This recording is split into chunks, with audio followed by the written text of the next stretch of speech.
Hi, everyone. Thank you for checking out this week's episode. I wanted to jump on and offer a small reminder of the ways that you can connect with us.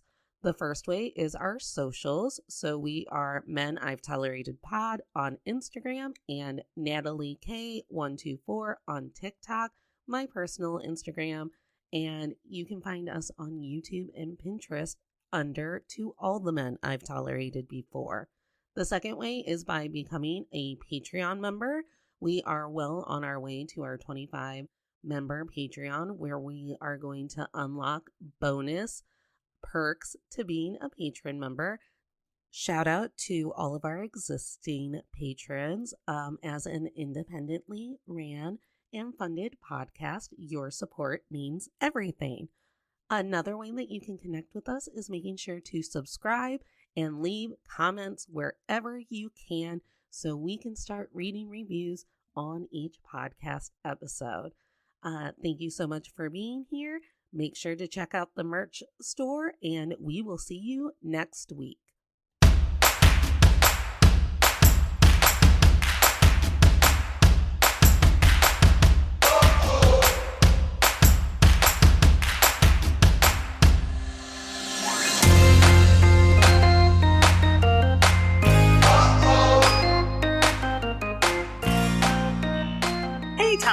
This is To All the Men I've Tolerated Before with Natalie Katona, your weekly look at everyday misogyny. My guest today needs no introduction, but she will be getting one. It is the one, the only Julia Washington, our fearless co-host of Still Comfy, and the host of Pop Culture Makes Me Jealous. What are we doing today? Why, we're going to be talking about what happens when women uphold the patriarchy and just disappoint the fuck out of us.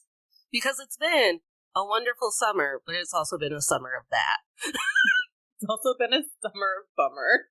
Right. It's also been, like, how can a summer be so fun and yet also be such a bummer summer? It doesn't make sense. Make it make sense. Patriarchy. I was talking to Stephanie yesterday about my summertime sadness, and she was like, isn't the song Summertime Madness? And I was like, I really wouldn't know. But I'm pretty sure it's Summertime Sadness. Isn't it? I don't know. I don't remember. Chris, can you get on the call and tell us about Lana Del Rey?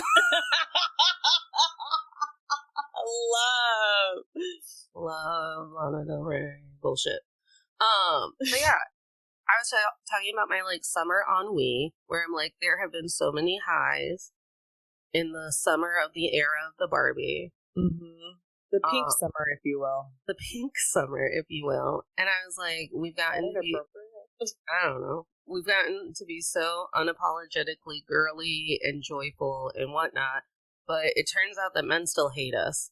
And ain't that some shit? I know.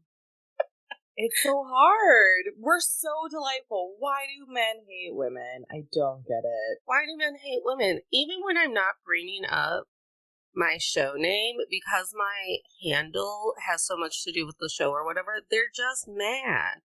They're like, you played a board game? How dare? You went to a park? You're fat. And I'm like, I don't know, man. How dare you take up space in this world? And then women play right into it. Mm-hmm. Would you like to start with women we personally know, or do you want to start with the women that we believe that we know? We're not naming names, except for the people we would love to think that we know, but... Yeah. Your show, your choice. I think we just start off with, like, a general consensus of why we're here today. And we're here today because Jules and I are constantly in one another's DMs, just really fucking struggling with the plight of being deprogrammed women in a programmed world. You know what? And I think that you and I were always on the path of deprogramming. I know that we've only more recently come into each other's lives because of podcasting. But when I was thinking about it yesterday, when I was at dinner with the fam, I had this thought. I had these flashes and memories of, like, you know, men just immediately assuming that I'm a man hater because I was saying things about, like, wouldn't it be nice if I could, you know, make more than $11 an hour? Or, like, wouldn't it be nice if, like, my child's father actually, like, pay child support. And then, you know, these people in my life, men and their partners, women, would be like, why are you ever such a man hater? And it's like, I'm not. Why is that your immediate default? And then enter us becoming friends and having done a lot of the work to depatriarchal ourselves. That's not a word, but you understand what I'm saying. And to sort of like do the anti-racist work, do the anti-patriarchy work, and then we start seeing it more. So I think we were always on this trajectory, Natalie. I think we were always destined to be friends in each other's DMs, talking about the way that our friends are still upholding the patriarchy. Yeah, no, it's like a Christmas gift that I got on Christmas morning to just have someone who gets it, because there are so many of these like microaggressive ways that women who are deprogrammed are talked about, and like man hater is one, but like, oh, you're such a ball buster. Yeah, I hate that one. It's like, I don't give a shit about your balls. I don't care what, if they're busted or in one piece. I fucked a man. I don't even know if I ever like acquainted myself with their balls because ew, let alone busted them. Also that. Yeah. Ooh.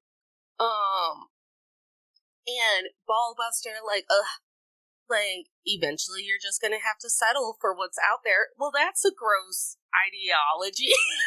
Yeah, why is it I have to settle rather than we expect the male population to be better and to do better? Right. And it's like, you never like any of our boyfriends. Your boyfriends aren't likable. I don't know what to tell you about you and your bad taste. And I think that, like, as you know, the quarantine made me a wildling, and now we're in the year of our Lord and Savior Gaga of 2023, and we're feral. Like, we're like, why be wild when you could be feral? This is how I'm like, Natalie and I were destined to be friends, because we both were like, you know what our word for 2023 is? Feral. Yeah. And, you know, I'm chronically online. There's no shortage of me on the internet. And I'm on the side of the internet where it is women who have, like, decentered men from their lives. They even have men in their lives, but they're like, you are not a priority, it turns out. And men are in the comments, and they're like, how do you expect to ever be a wife or a mother or have value in your life if you're not, like, making us feel important? It's like, why don't you feel important, dude? Like, why aren't you enough? Like, go inward. Yeah, my existence shouldn't be to uphold your worth. Like, that doesn't make any sense, because then that sort of implies that I don't have worth. And I think I told you the story offline. I dated a guy once. We were dating, at 2 weeks, well, we'd been dating a while, but at some point I was like, I need to see my friends. I miss my friends. I miss doing stuff with my friends. You know, Instagram's giving me FOMO because they're going and doing all this fun shit that I would have been a part of had we not had dates.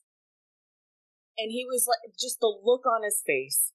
You would have thought that I had asked permission to move to a foreign country where there was no reception so we could talk. Like all I was saying, all I was saying was, hey, I'm going to take Friday to go and catch up with my homies because I miss them. And it was just like, how dare I? How dare I have the audacity to continue to foster a relationship with my friends? It's like that kind of shit. Now that I'm thinking about it, every one of my ex's tantrums has been because I've asked them to pretend to value me as much as I'm forced to value them. So it's like, hey, can we go to my favorite restaurant for dinner? Or like, hey, could you maybe, like, tell your friends that, like, we have plans instead of blowing off our plans? And it's beating on tables like, you don't understand how hard I have it as an alpha man. It's like, okay, yeah. I'm pretty sure that, like, women and black people in the queer community and everyone else has it real rough, but I forgot about your plight as the white alpha male. Yeah, how I'm sorry that I asked for like 2 hours. Because on the other side of that coin is, married friends going, well, let me ask my husband. So then it's like, no, but do you actually have to ask your husband? Or are you telling me that you need to have a conversation because you don't know if there's something on the calendar? Because those are two very different things. Yeah. Because as a single woman, I'm like often like, hey, let me check all 3 of my calendars. And should the dates align, we will 100. And I make oopsies all the time. All the time I have to be like, it turns out I had 2 things scheduled for that day and cannot make a third. But I think where you and I are at is a very similar place in this kind of like deprogramming, where we've done enough work where we've forgiven like our elders, like our mothers and our grandmothers and our aunts, and like old timey like Jane Fonda, we forgave her. Yeah. Lily Tomlin can't do anything wrong, and she cannot do a thing wrong. And it's because like cognitively and logically, we are aware that they lived in a very different reality than we did, where it's like they couldn't have credit cards, they couldn't own property. And then those were the women raising our mothers. Yeah, because when you think about the history of the Washington Post, it was kind of amazing that Catherine, what's her last name, ended up becoming... So her dad left the Washington Post to her husband because he couldn't leave it to a woman. And then when her husband died, it reverted back to her. And this is the 60s and, 60s and 70s. Like, could you imagine what it would be like just for a moment that your father is this incredibly profound newspaper guy? You've launched hundreds of careers of prolific journalists, and you can't continue the legacy because you're a girl. And your husband gets it instead.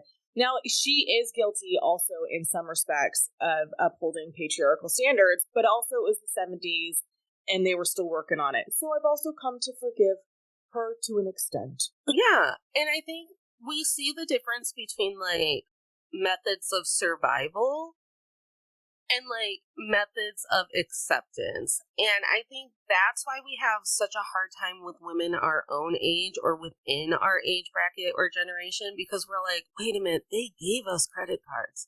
Like, they fucked up and they let us own homes, and you're still choosing to watch him do absolutely nothing of value in your home.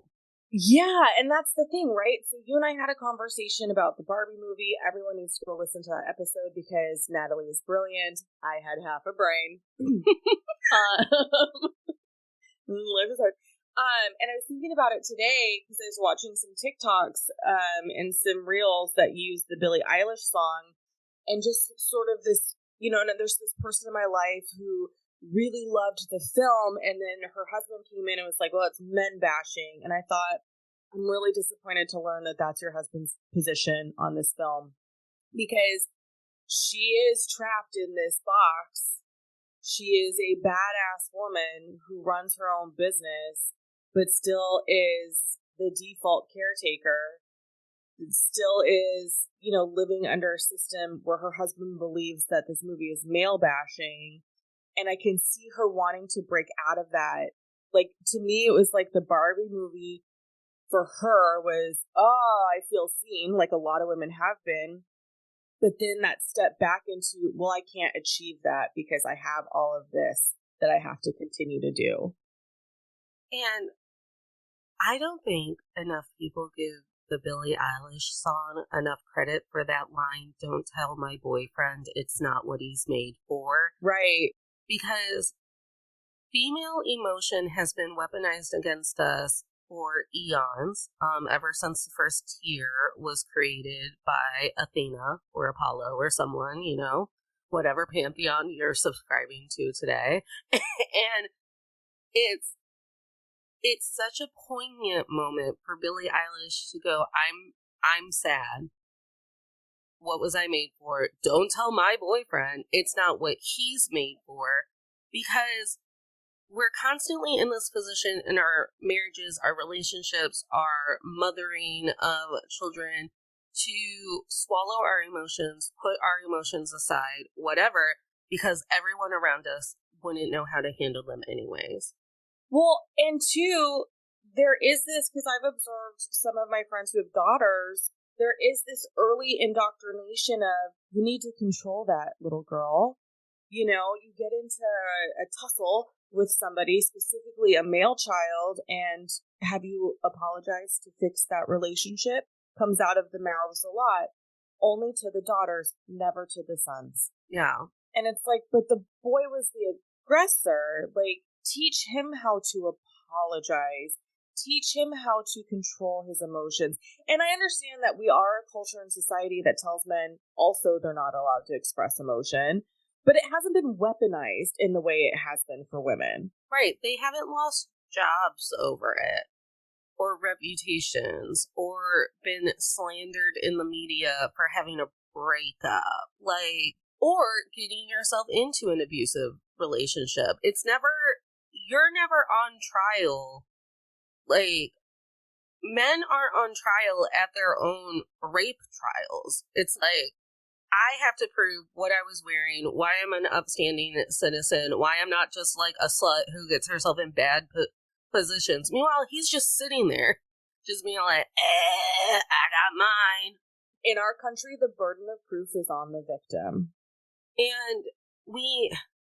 And there are so many ways that, like, we watch the women in our lives uphold that, and mostly it's the bewilderment that comes over their face when I'm like, have you noticed that he's very aware that you're ill, injured, not your best self, in a depression mode, or whatever, and he's still asking you to placate him, make him the center of your day, do his laundry, go to the gym so you look tight for him, look at his fucking kid. Like, you're juggling all of this, and should you maybe ask that asshole to... I was like, literally, I've said this story so many times, I was literally on my deathbed with the flu. Everything was circling in, and I was like, I'm gonna die, and no one's gonna know. I don't even know if I told anyone I had the flu. Oh.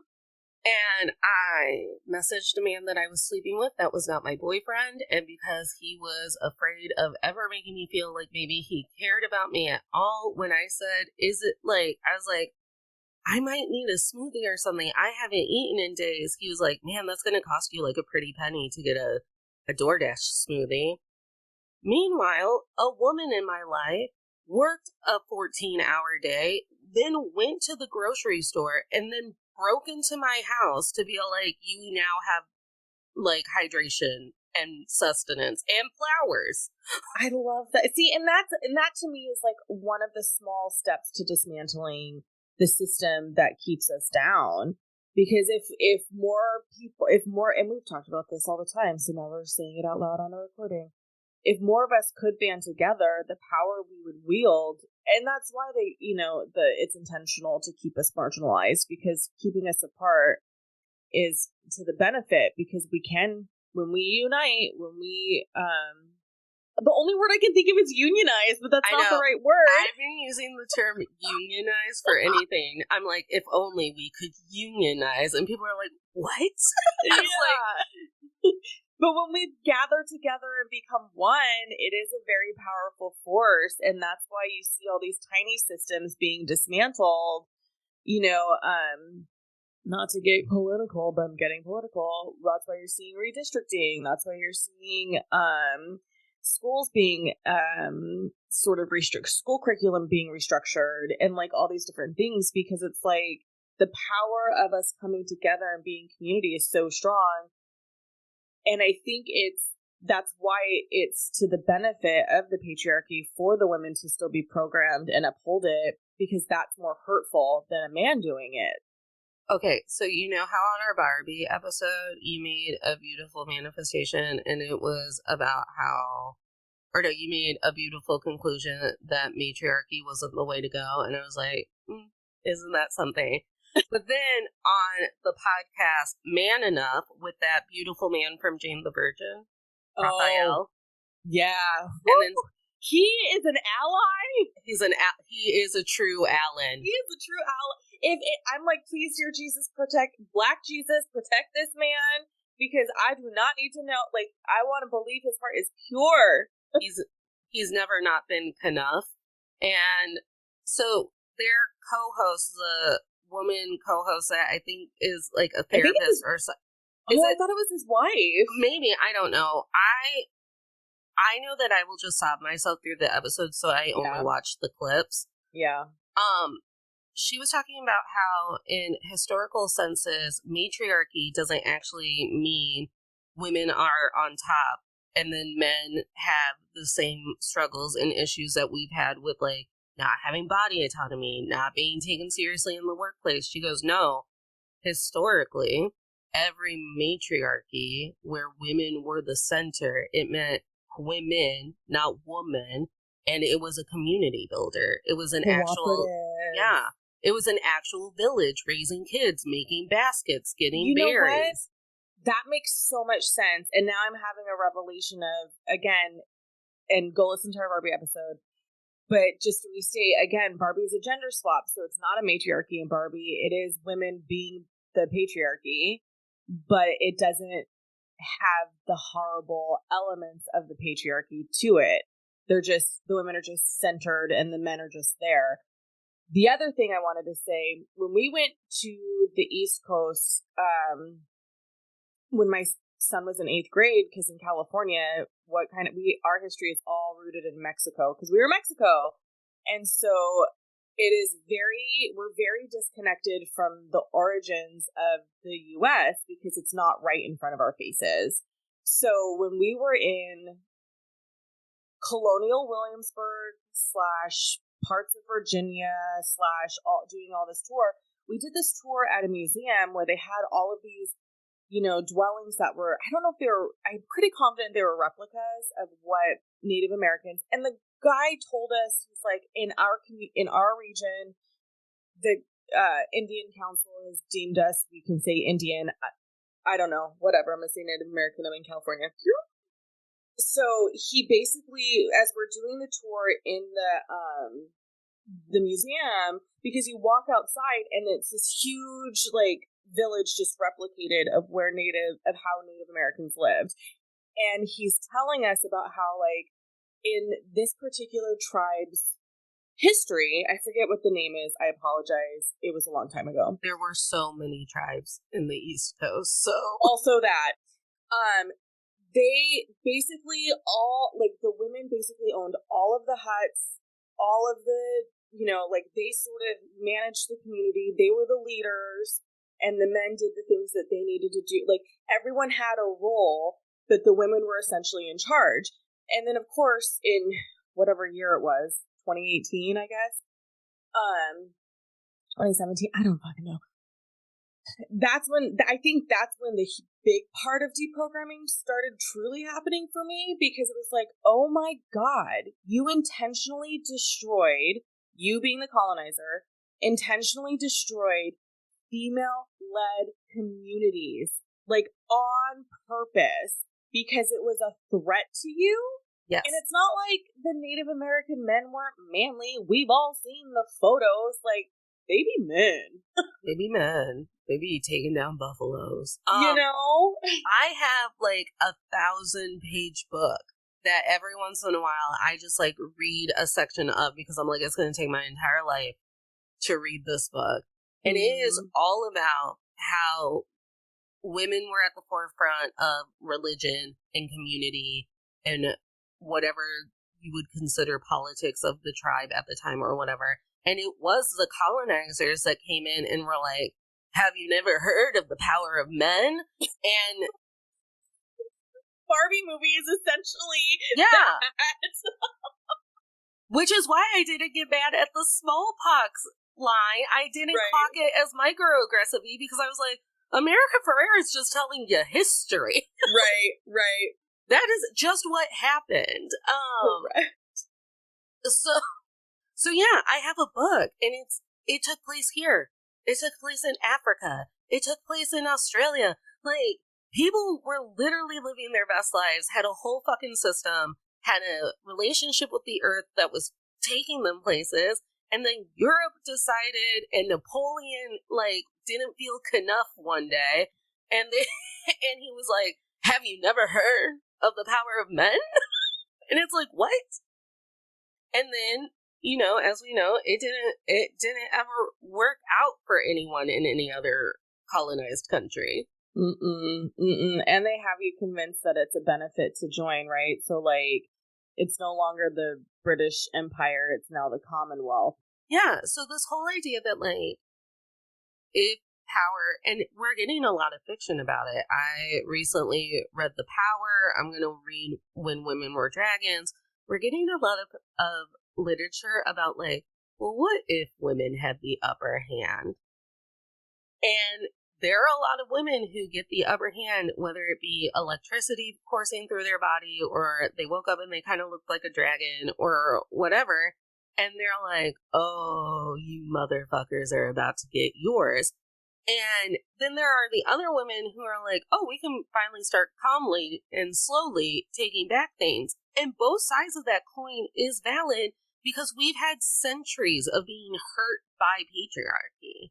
Yeah, and it's like the work to deprogram people is, because my mom is the generation, you know, she's the 70s, right? She was in her 20s, like, 1970, she was 20, right? So she's like that. So it just feels like they really did work hard, but it feels like when I read history books from that era, like, for example, Good Girls Revolt, and like other ones, it just feels like they didn't have that. Like, yes, it was hard to get people to rally around you, but because the idea of, like, finally making change, I don't know, there's something about nowadays, and maybe I'm wrong, maybe this is just me, but there's something about now that it feels really hard to help my people understand that they are contributing to the system.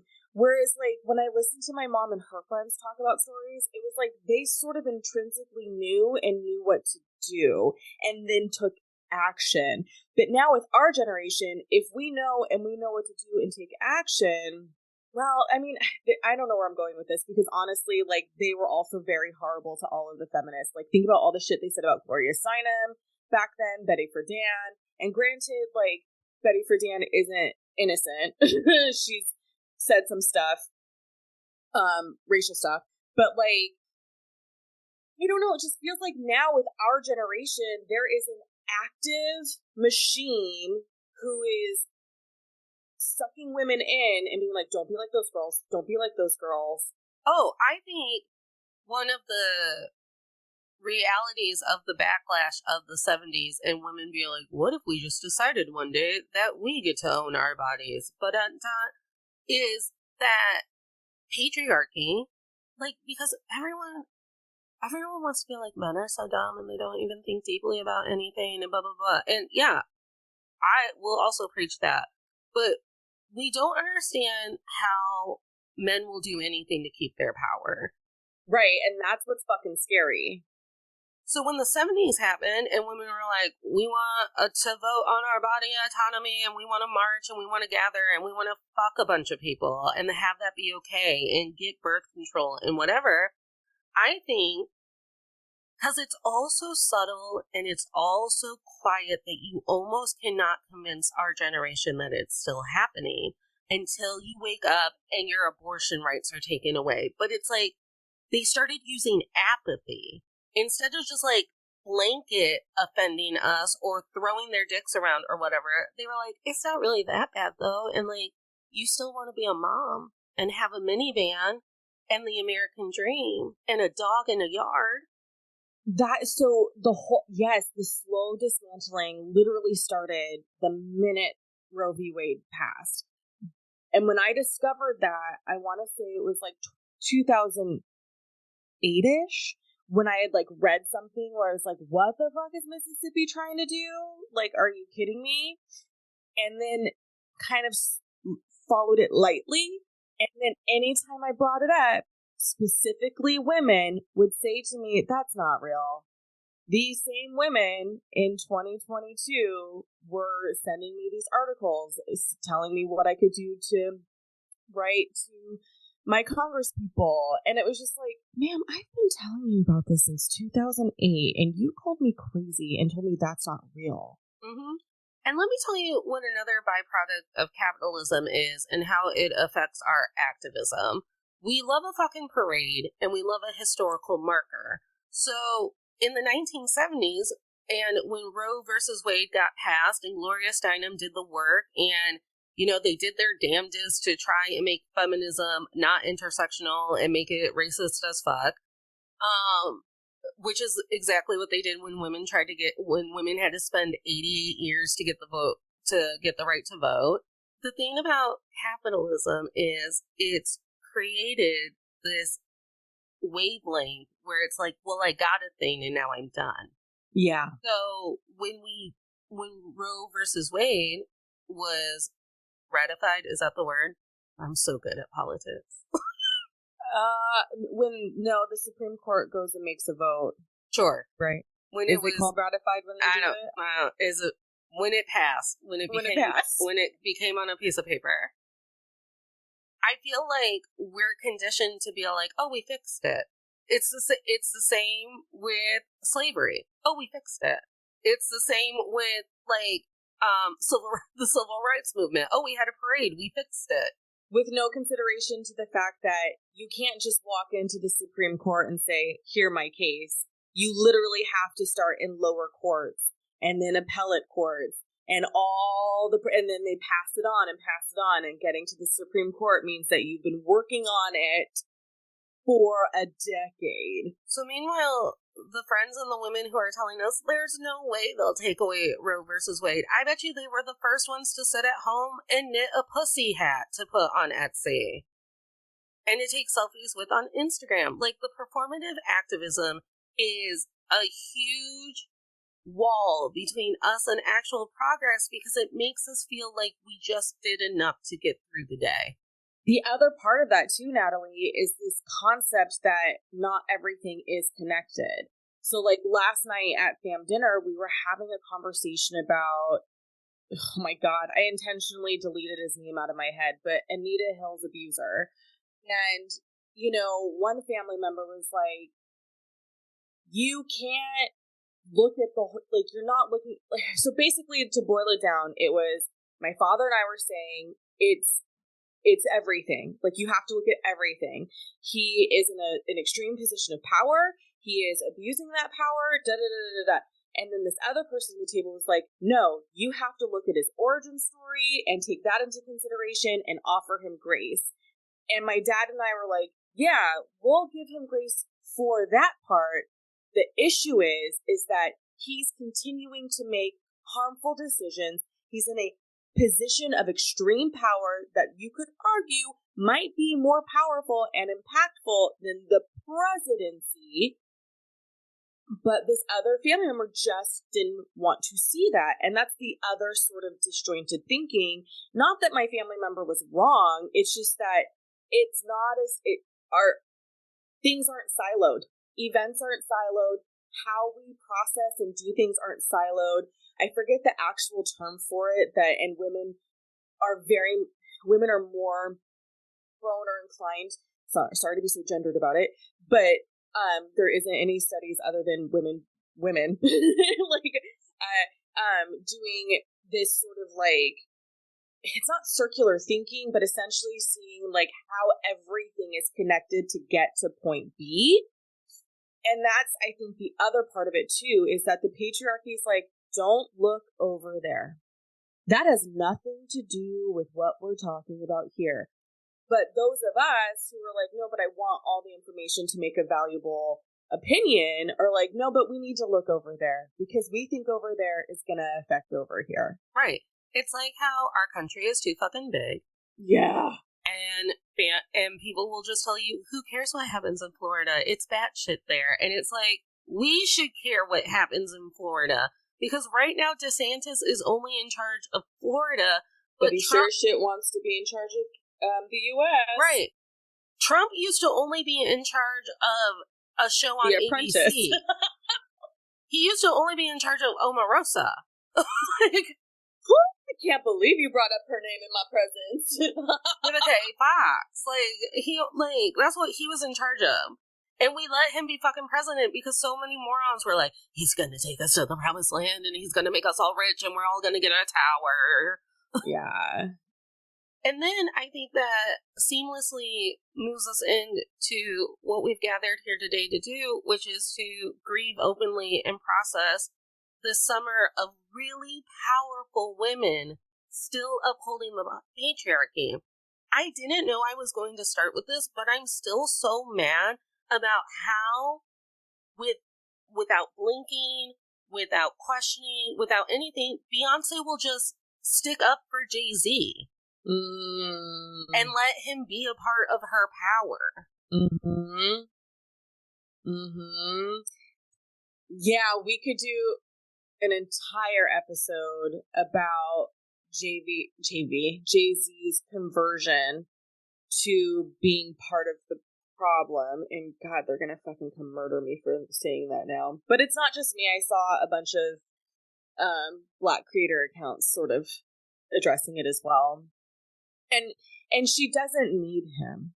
She is so good.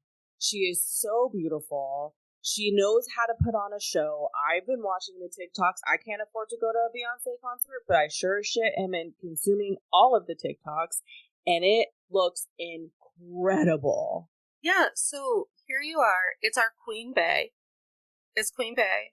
It's Nala herself from the Lion King remake, where they ruined Be Prepared by making it a speech set to music.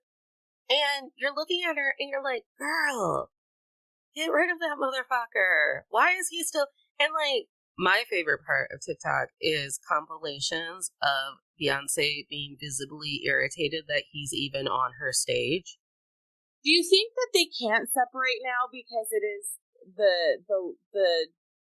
they have so much more wealth and power now than they did when they first got together, that it would just be messy because of all the assets? Maybe they could split amicably, but it's going to be messy regardless because of the size of the assets. Well, yeah, and that's what keeps women imprisoned to their marriages to begin with. Because if you're a woman with no money, then you leave him and you got nothing. If you're a woman with power and money, you leave him and he gets 75%. What? I don't understand. Yeah. Sorry, Kelly Clarkson. I wish we could have found you a better attorney. Kelly Clarkson, may she regain her power with every petty song she remixes. And then, on a fucking gossip rag, I saw a headline that said her work environment is toxic. Is it toxic or is she grieving? I need to know. And that's the thing. Because is anybody talking about how, were any of the male TV show hosts talked about in the same way? Right. David Letterman was foot out the door retired before anybody said anything about his show being potentially not the best place to work. Right. As you know, I side-eye SNL all the time to be like, that can't be a great environment. Right? We can't really believe that that's a healthy environment, right? Because that guy's been too powerful for too long. Well, if you read romantic comedy, it would suggest that it's not the best environment for women. Wow. You know what we haven't brought up in a while? That Matt Lautner used to have a button on his desk that locked the door if he wanted the woman to stay in there. Yeah, which they did incorporate into the morning show. Right. So we haven't talked about that in a while, but we're gonna look at Kelly Clarkson down in her dumps and be like, she didn't smile enough at the team meeting. Get off my dick. Yeah, because that's the other part of it too. It's one thing to be Ellen DeGeneres and just kind of cruel to people publicly and painted as I'm being nice, I'm being funny. And it's another to be in a work environment and someone having a hard day or not knowing how to be a leader, because we aren't trained as women to be in leadership positions on purpose. So no one comes in and says, so you're gonna be a CEO. Here's how you do it to be successful and to make everyone feel like your work environment is wonderful. You know? I mean, with all of the Lizzo discourse I've told you, Mm-hmm. I'm like, listen, Jules, I'm dumb enough about business that I could wake up the CEO of an entire fucking entity and not even know it and be like, what? I'm just the lady on the mic. And they're like, no, bitch. the company is named after you because you are the talent and therefore all of these people work for you. You are their boss. And I'm like, fuck.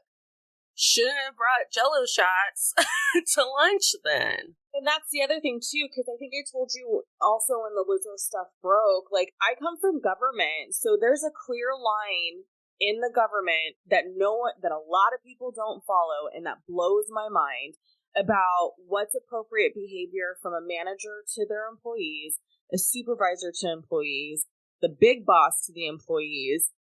And so when those lines get crossed, I'm like, they literally make us go to training annually for this. How did you fuck up?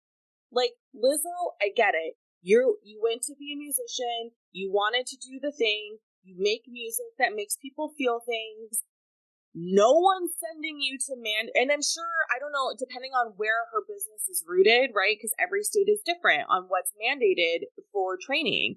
So say, you know, I don't know, North Carolina has the best price to be an LLC, so that's where you incorporate instead of in California. So then what is North Carolina's rules about what you have to do? Because in New York and California, you have to do mandatory training for leadership positions, but not always, because there are ways, because it's designated by specific employee numbers. Like if you have so many employees, you have to do X. But there's ways around that because you hire them as contractors and not employees. And so, like, there really is no system in the corporate world. Like, we think we have, like, the government thinks they've done these protections to help people create positive work environments.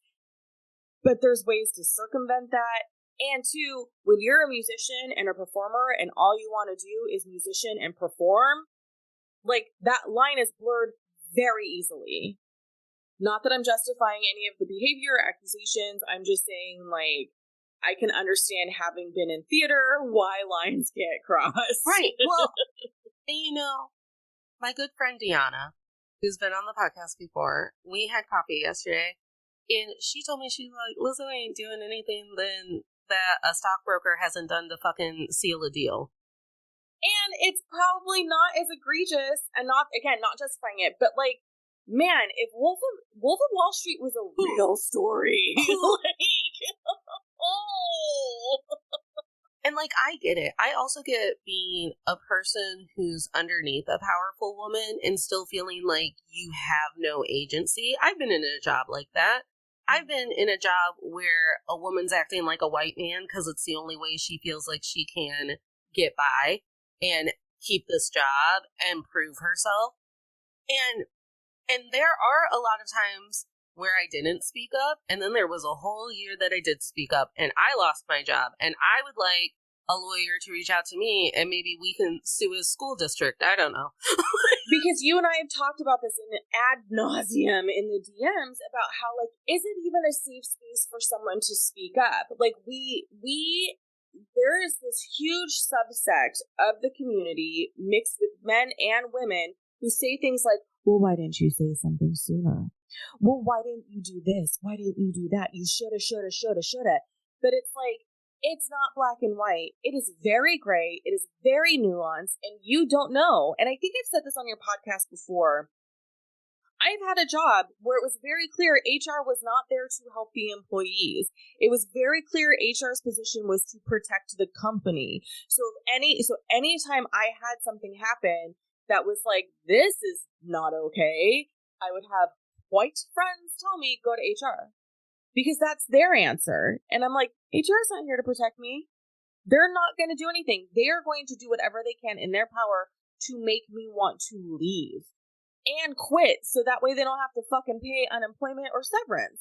When I was working a job, the woman who shared my office and we got to joking one day because one of the tips we were given was document your whole fucking day. Write a journal entry every time someone makes you uncomfortable or you feel like you've been unfairly handed someone's job or whatever. And we were like, okay, but what if it's you? Because, like, the person giving us the tip, we're like, you're the fucking abusive asshole here. So I guess I'm writing my morning pages about you today and dating them. Yeah. It's wild because the thing about Lizzo is because people have been judging like me for not being like more enraged, and I was like, I am enraged that the patriarchy got another one. Yeah. But I'm grieving. Like, I'm grieving everything that I upheld Lizzo to be. Right. Because that's the other part of it. It's like, I'm not going to say anything, which even though I said a bunch of stuff on your show today, because it's like, how do I process that? How do I, like, this person was such, the things that they did, the body positivity, the music that makes you feel good about yourself, and like, all of the ways that this was a connection and a way to feel seen that, you know, women weren't really seen before. And it's not just the person, it's the platform they built. Yeah,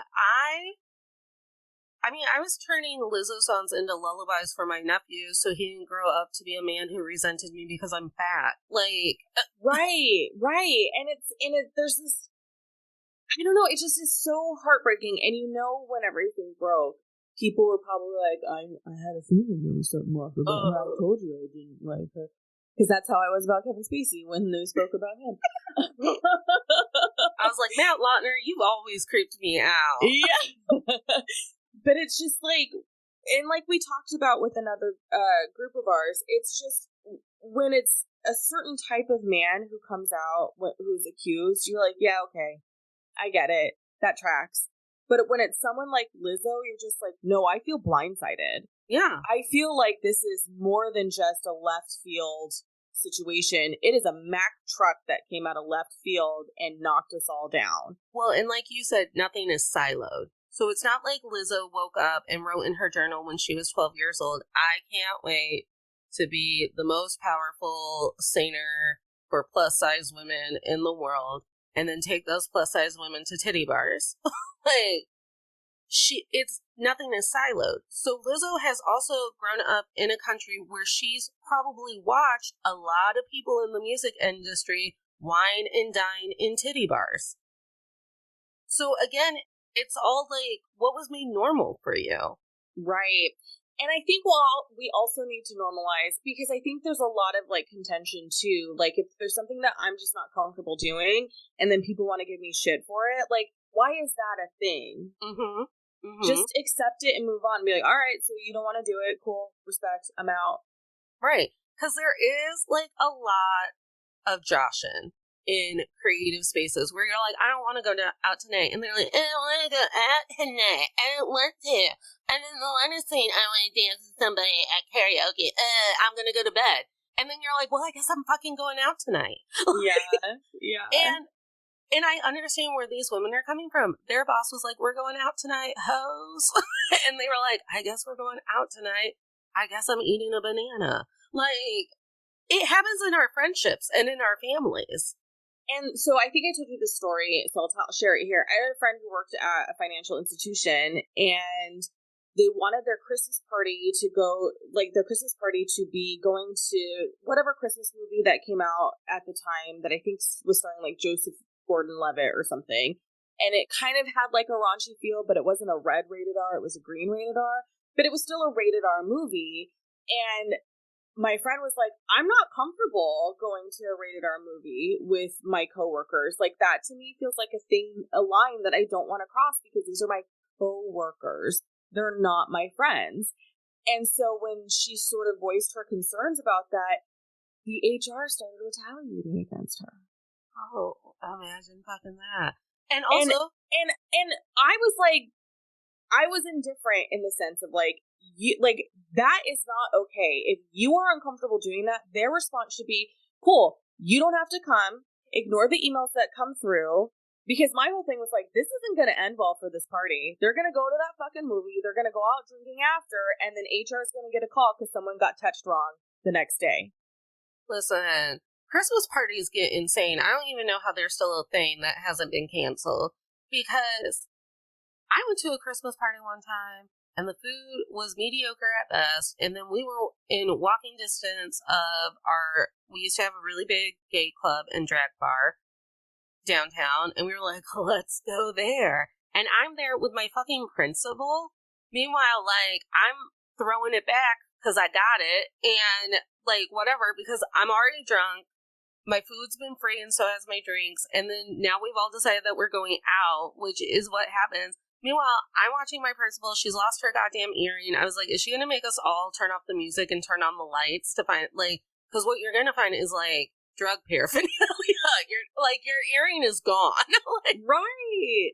And that's the thing. And like the HR was a lady. And instead of being like, girl, you do you, whatever makes you comfortable, which is what HR should say in a situation like that, it was, these passive aggressive retaliations making the work environment uncomfortable from a friend. Right. Ew. I don't know how Christmas parties are still a fucking thing. All it is for, like, coworkers to be in nasty situations with one another. And I'm definitely the person who's, if I'm ever a boss, who's going to be like, okay, like, here, like, I'm going to take all the trainings and read all the books because I'm going to do all the work so that way people feel comfortable in my work environment and in my space. But guess what? Someone could still get uncomfortable and be mad. Oh, yeah. Because that's the other thing, too. I'm sure that the CEO of that company where the woman was like, I don't want to go see a movie, probably didn't give a fuck. It was like, cool, don't see a movie then. That, to me, is the adult answer. Should be like, that's fine. If the majority of people are uncomfortable, we'll reevaluate. But also, if it's just you, we're all going to the movie. Feel free to, like, come for the free popcorn and then go see Frozen in the theater next to us. We'll pay for you and your family to go to Frozen. Right, some sort of alternative. And then you and I also had this conversation the other day about like being regionally understanding of things, right?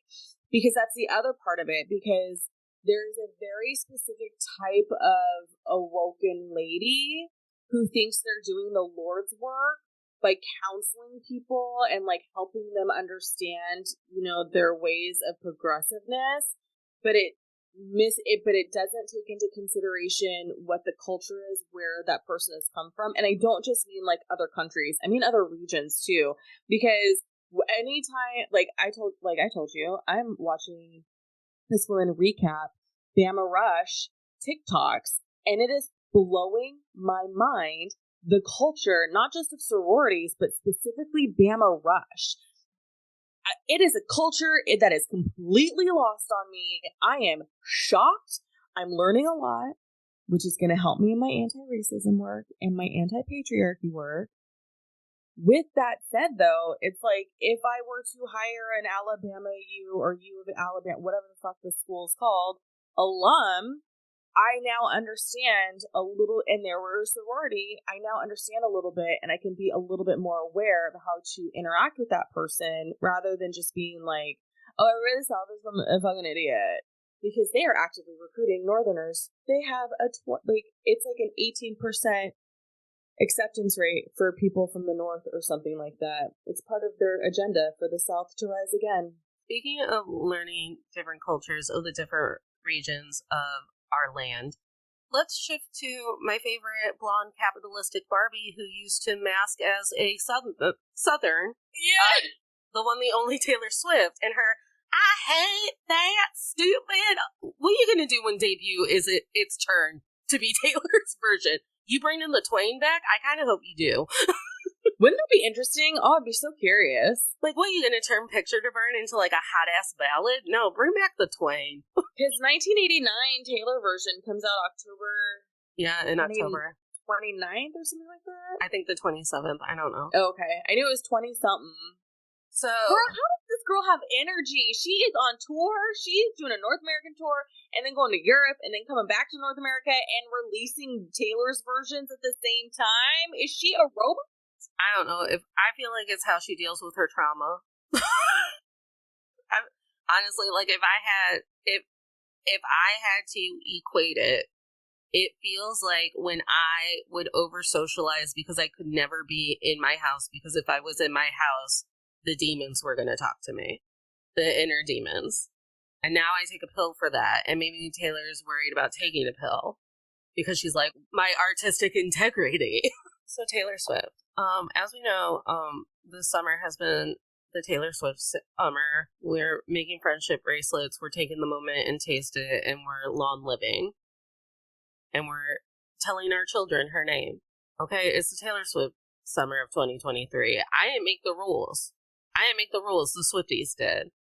They got hyped, and I just chose to be along for the ride because I love blank space. And I went to the concert, and what happened 2 weeks before I'm fucking going to that concert, and I have an episode planned and TikToks planned and an entire fucking marketing scheme for this goddamn show.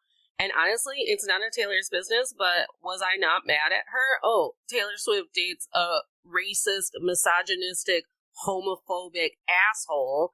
And I'm like, come on, girl. We don't have to rebound this hard. The thing about Lizzo and the thing about Taylor Swift, and we brought it up during the Taylor Swift episode with Elizabeth Kyle, is when the women we admire make mistakes, like dating a homophobic asshole or abusing their employees, all of a sudden my integrity is called into question, where it's like, how'd you not know your girl was doing that? I go, because my girl's always hundreds of miles away from me, living a life I don't know anything about. Right. You know, that's an interesting point, because we also do that. It's the separation of the art and the artist, right? Right. That's essentially what the conversation is. And I feel like women aren't allowed to do that. I feel like that's reserved for Joe Rogan. Michael Jackson. Chris D'Elia. Yeah, Kanye. R. Kelly. R. Kelly's numbers went up when his lawsuits hit. Like, his downloads on Spotify were up like 33% or something egregious like that. The shit I've had to learn about David Bowie after he died, and I'm like, golden years, babe with the power, babe with the power. You remind me of the babe with the power. And I'm just crying. But everyone's like, man, though, he wrote the songs that made the whole world smile. Jim Henson loved working with him. Like, I just feel like we can forgive him an error in judgment. But Taylor Swift holds hands with some idiot, and they're like, burn her down. She's the epitome of white feminism. How dare? Which I get. Hey, listen, I laughed the hardest during the line in the Barbie movie that was like, you go, white savior Barbie, because I was like, that's Tay-Tay. They put Tay-Tay in the movie. She's white feminism Barbie. She knows it. If I looked at her, I was like, Tay-Tay, they put you in the Barbie movie. Did you see white savior Barbie? She'd laugh. Well, and I think too, like, it's a really good point and commentary on, like, you have these really hugely powerful women. It's not like it's in Taylor's situation, in Taylor's case, it's not a Harvey Weinstein thing. Like, I'm not saying, I don't know what to say about it, because it's like, do I hate it when people date people who have been outwardly expressive in racism and homophobia? 100%. At the same time, do I probably have some ex-boyfriends who also have said some really egregious things, not necessarily in my presence, about race and sexuality? Probably. I would be very naive to say, no, I've never dated somebody who harbored any racism or homophobia. Like, that's just not real. It sucks because it's so public, because, like, for her and, you know, that guy, he tweeted shit. And you're just like, you can't come back from that, dude. But apparently you can when you're white and British. He's British, right? Yeah, he is British. He's had some meltdown at some music festival. I'd love to get the full story on it. I've seen one TikTok of him just like shrieking into the crowds like, you don't get to treat me like this. I don't know why my British accent isn't hitting today. And he's like, the press and I don't have to be here at all. And it's like, no one wants you around, Maddie Healy. No one wants you. He's so mad at Swifties because he didn't get to get his dick wet anymore when we were like, we hate this, Taylor. We hate it. God, and that feeds so much into the patriarchy standard of, like, we are here to support and cater to you. So here's the thing about my girl Tay Tay, white capitalist Barbie. I had come to terms a long time ago that Taylor was flawed. And I have had to watch countless men tell me why. What's his fucking face? What's his fucking face from not Funny Girl, but the Diane Keaton movie, Annie Hall. What's his fucking face? Oh, Woody Allen. Woody Allen, thank you. I couldn't get past Andy for some reason. I've had to have countless men tell me why Stanley Kubrick and Woody Allen still fucking matter to them. I've had to sit through countless white people be like, Woody Allen is, I don't know how I could ever not just watch Annie Hall. Or Quentin Tarantino. Or, oh yeah, Quentin Tarantino. He looks like a real nice guy. I loves throwing the N-word around in his fucking movies. I've had to sit through, just like all of the Barbies, I used to think that Hinder Song Lips of an Angel was sexy. That's how far into programming I was. She's a year older than me. A year younger than me. I was born in 88. Stephanie's real pissed my mom couldn't just clench her legs for a week so I could have been born in 89 like Tay. Because I think we're both Capricorns. Oh, how funny. And she grew up in the same world that I did. She grew up with Hilary Duff telling people on the Disney Channel in a commercial, don't use gay as a slur. How would you like it if someone used your name Abby as a slur? Right.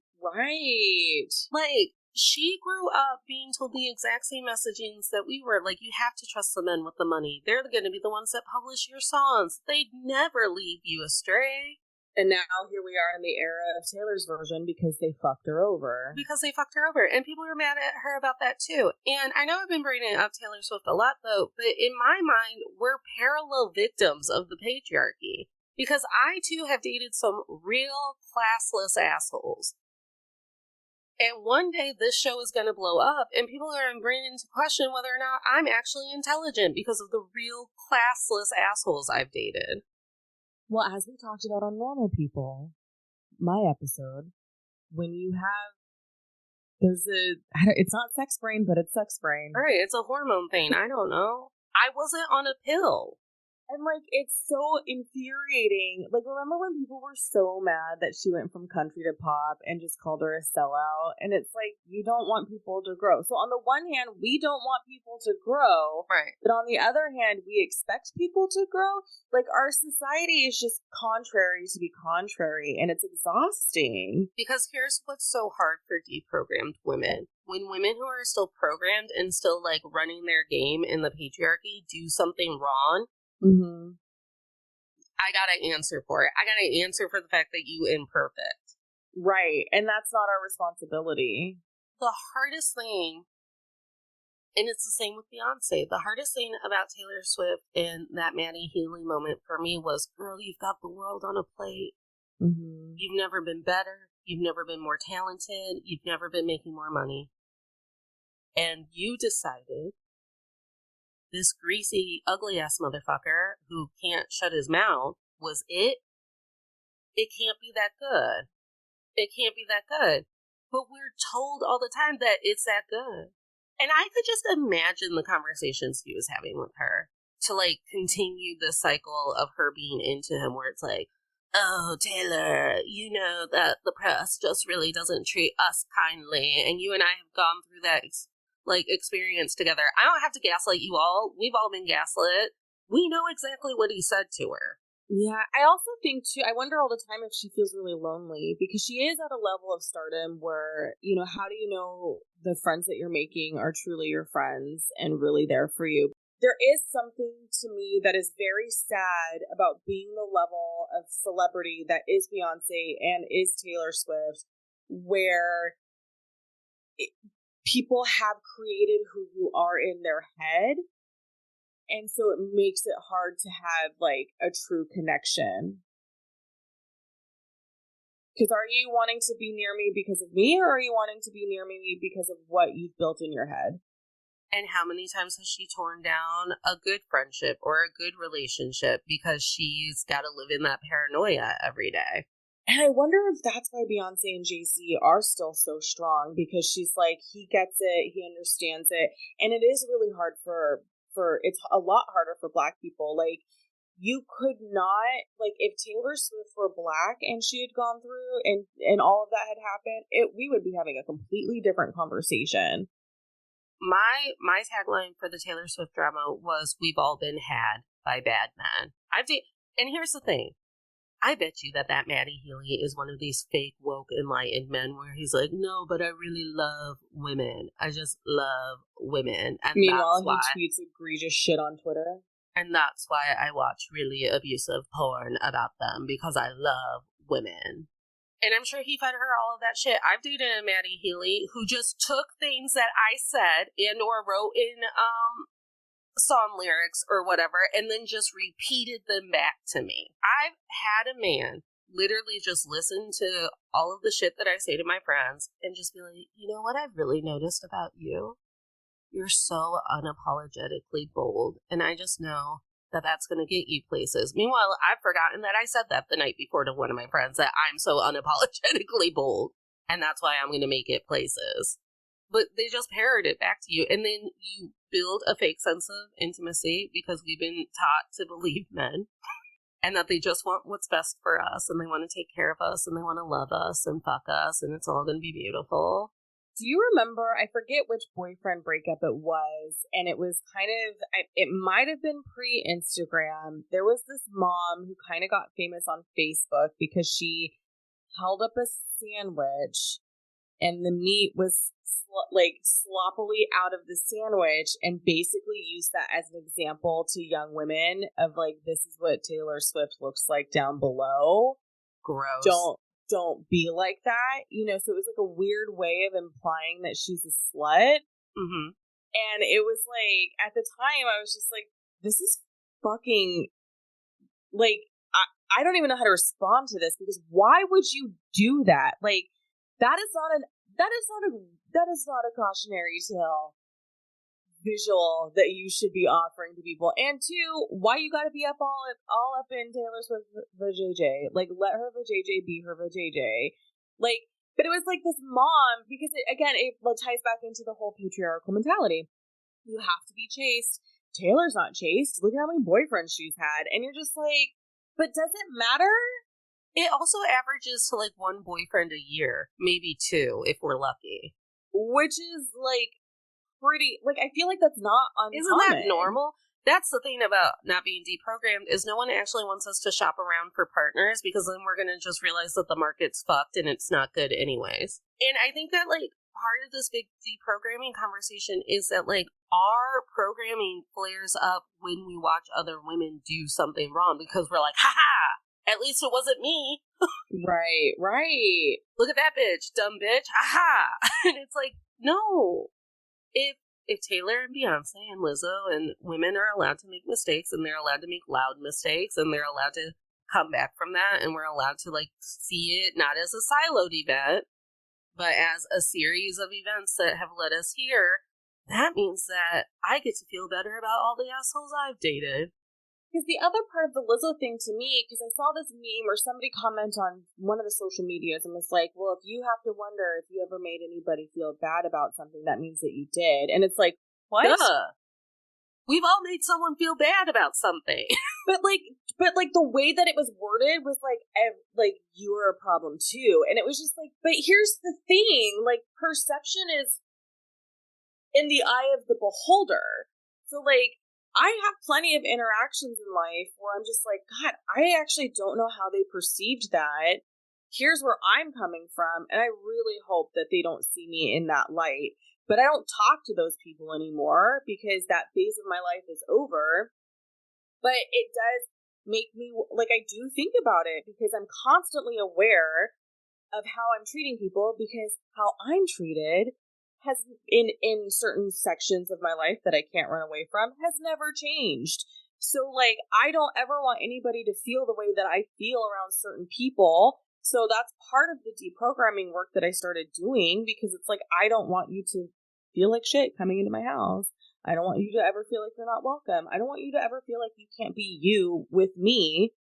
Converse, on the other side of that coin, it's like there is still always room for potentially offending somebody, or someone taking your kindness and generosity in a way that makes them feel icky. Like, how do we navigate that? I was friends with someone for years before they finally told me that, like, our jokey, flirty dynamic wasn't actually something that they were into. And I'm like, again, why is this 4 years into this? So I've been a predator for 4 years? Like, oh my gosh, that's, and that, and I had to grapple with it. I had to go to therapy. I had to cry.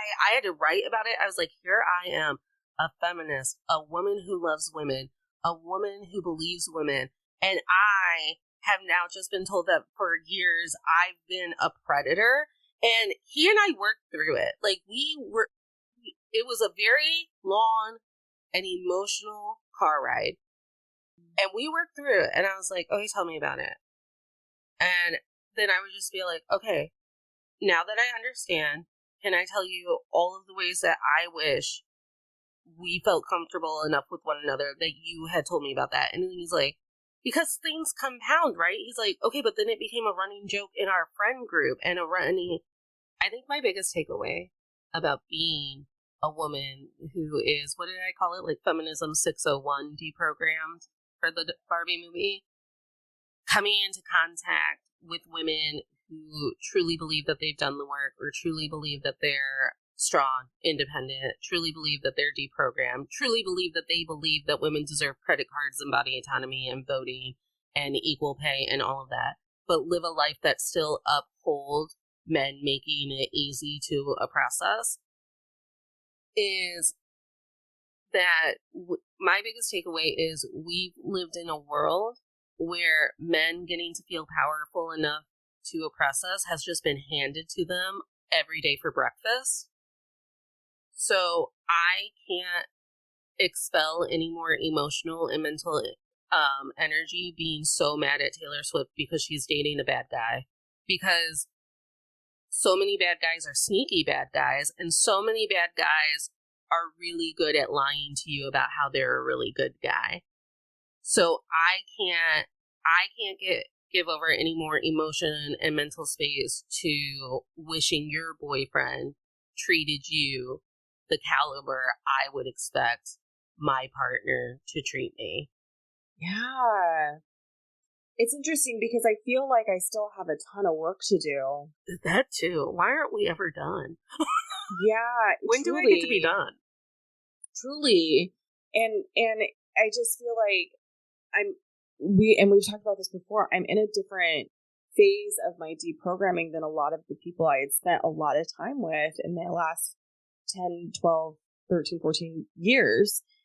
And it's been really hard and kind of lonely because I've noticed that I'm not speaking up as much in spaces where people aren't doing the work. Yeah, I'm exhausted. Whereas before I would have been very vocal and had conversations, but now it's like when people are like, you can't talk to people who support Trump because they don't believe anything wrong he's ever done. It feels like that, but for patriarchy and feminism. It's and I guess here's another one of my takeaways. Instead of making jokes about your boyfriend to your face in hopes that you would join me in the liberation of not centering men, I'm going to save it for my Netflix special. Don't worry. I'm not going to let these really great jokes at the expense of your boyfriend go to waste. I'm just going to write them down for later. And my response to people when they're like, oh my gosh, thank you so much for sharing my work or doing this action for me, or just insert gratitude here for whatever it is that I've done that I feel like is normal behavior that we should all do. My response is, of course, this is how we dismantle the patriarchy. Have we covered your biggest lesson and you just didn't go, my biggest lesson is? I think so, yeah, because my biggest lesson is I've had to learn how to keep my mouth quiet when I'm in spaces where people aren't ready to hear it. Well, and I think also the difference is if I've at least known that I've shut my own goddamn mouth and you still view me as a mirror to everything you wish you were doing better at, it has nothing to do with me. I kept my mouth shut. Right. That's it too. And there is this sort of fetishization that happens when you're the single friend. And I'm also now refusing to participate in that as well. What would you like your manifestation to be for the end of our episode? Gosh, this one's harder because there's so many layers to it. And I think for me right now, today, what it is that my hope is that people do some sort of inner reflection and choose one tangible action they can take to take a step forward. I would like to shout out another ally, because we had another true Alan ally with that guy from Jane the Virgin, my favorite show. Is his name Randall Parker? What's his name? Randall Park, yeah, Randall Park. Love him. Please, Black Jesus, keep this man safe. We love him from another one of my favorite shows, Fresh Off the Boat. I thought that Fresh Off the Boat was fucking hilarious. Always Be My Maybe. Always Be My Maybe with Ali Wan, who Ali Wan and I might ever have to have a come to Jesus, come to Gaga conversation at some point, but it's fine. Randall Park went on an interview. I don't even know what he's advertising at this point. I think he was just talking about the strike. Okay, he was talking about the strike. Yeah, because why would he be? He can't promote anything right now. That's illegal right now. Yeah. Randall Park went to have something to do, booked an interview or had an interview booked or whatever, and he was like, you know what? We did a real great job with the Barbie movie, but I think we missed the ball, and we don't need more, movies about toys. I don't need to know, how a Slinky feels when it goes down the stairs. I don't care about Rock'em Sock'em Robot movie. No. Oh, I would watch a Rock'em Sock'em Robot movie. I would too, but I was Isn't that what Pacific Rim is? That's what I thought. So when the Rock'em Sock'em Robots was on the list, it's didn't we already do that? Sorry, continue with your thought. Other ally. He said, we actually need more movies that are centered around women. Mm-hmm. And directed by women. And directed by women and have women involved. So because they're not going to listen to me. So I guess my manifestation is, God, I hope the men listen to Randall. Because he said it. Because I've been saying it and they're not going to listen to me. But I also hope that women who have removed men from the center focal point of their lives continue to find one another and to continue to gather and to continue to talk about things that we're annoyed by. And then somehow we will find the solution because there will be 22 brains working on it instead of just my brain at 3 a.m. Well, Jules, thank goodness you were here today. I'm so glad I was here today. Thanks, friend. Remind all of the tolerators where they can and will find you. Well, in the famous words of Natalie Katona, there's no shortage of me on the internet. Chronically online. You can find me on Instagram and TikTok as the Julia Washington. My show is called Pop Culture Makes Me Jealous. We analyze pop culture through the lens of race or gender, and sometimes both. Natalie has been on a few episodes, and I gotta get her back on my show. We keep talking about all these topics she's going to come on my show about, and we got to get that shit recorded. You can also catch me on the spinoff show called Jelly Pop's Book Club, where we compare book to screen adaptations, because that's what our book club reads, and it was just so much fun. And since no one wanted to hire me to teach at a college, I made a podcast. Yeah, no. I was so upset with the state of my dating life, I too made a podcast. Yeah. These are small steps towards dismantling the patriarchy. Hey, tolerators, I probably recorded a commercial because so much changes in my life that I can't ever plug anything at the end of the show except for follow us on Instagram and TikTok so you understand where my brain is at all times. And remember, tolerators, you don't have to smile through anything you're tolerating, including being at a bar, watching all of your girlfriends really, really love mediocre men who do not give a shit that it is inconvenient for them to have a 102-degree fever but still make it to mom's Sunday dinner because you need them to babysit you through mom's Sunday dinner. So thank you. Smiles are for joy.